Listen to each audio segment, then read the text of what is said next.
Hello ladies and gentlemen, welcome to Everyday News brought to you by Everlast FM. I am Cheah. I am Jiet.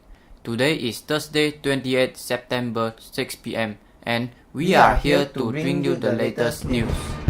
For today, the breaking news are armed robbers got away with an estimated 10 kg of gold worth about 2 million ringgit Malaysia. Chinese police wake driver up to tell him he had killed man in hit and run crash the night before in eastern China. Datuk Lee Chong-wei goes down to exception in 100th career final in Japan Open final. Nation News. Armed robbers got away with an estimated 10 kg of gold worth about 2 million ringgit Malaysia after they struck a delivery truck outside a gold processing factory at Jalan Siram, Butterworth on Monday. According to eyewitnesses, two workers from the delivery truck had just exited the business premises at about 9:30 am when three suspects in a red car stopped beside the truck. Two suspects armed with an axe and knife robbed the worker and fled with 2 bags of gold.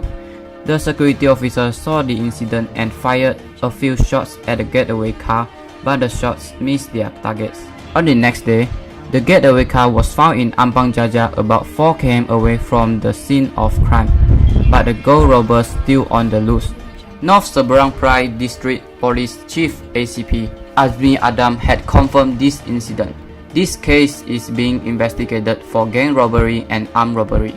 The police officer will solve this case as soon as possible and we will be updating you from time to time.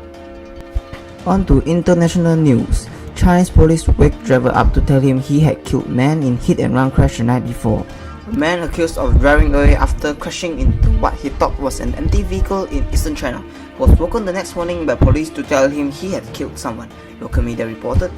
The hit and run suspect, surnamed Huang, 41 years old, was driving his van home in Wencheng County, Zhejiang Province on Sunday night when he hit a vehicle that had parked by the side of the road, according to a report published by Wenzhou Evening News on Wednesday.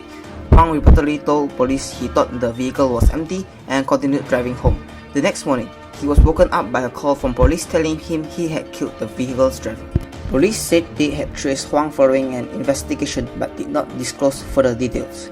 The driver, surnamed Du, 53 years old, was changing the tires on his motor tricycle when the accident happened. It was pitch black at the time and Du was not thought to have placed a warning sign to alert drivers to his presence. Du died immediately following the crash. Huang has been detained and the police investigation into the case is continuing. Now on to sports news.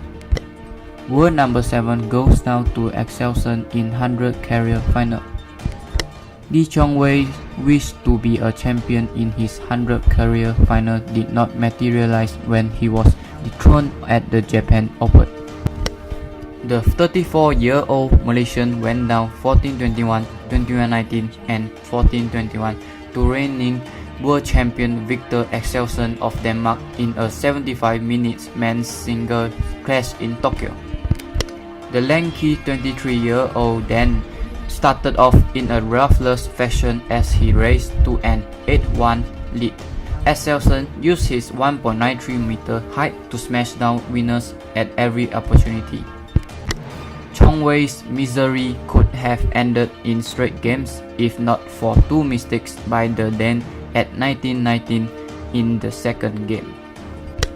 Axelsen made the rare error of smashing into the net and then uncharacteristically sending the shuttle way past the baseline. But 6-time Japan Open winner Chong-wei only earned a brief reprieve. He tried to raise the game in the decider with his deceptive shots, tricky net play and even a thundering 417 km/h smash, but he could do nothing to those Axelsen's fire. The Dane went on to lifting his first Japan Open title.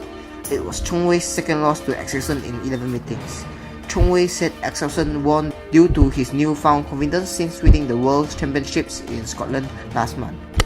Even though Datuk Lee Chong-wei lost to Axelsen in the Japan Open final, we are still proud of him for bringing us so much fame and glory to Malaysia.